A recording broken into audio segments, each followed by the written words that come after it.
In this video, I'm going to show you how to reset your PS4 controller with just a couple simple steps.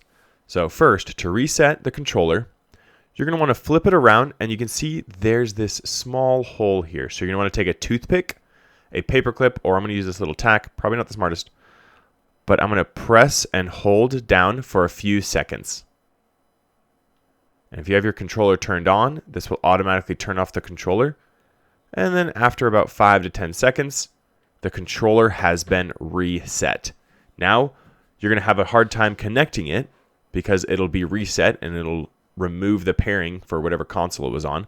So in order to connect it again, you're going to want to hold down the PlayStation button and the share button for a few seconds until that top light bar starts flashing.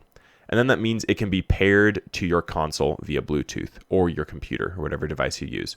Or to make it simple, you plug it in via USB into your console, and then you press the PS button, and then it will reconnect and turn back on. So that's how you reset the PS4 controller.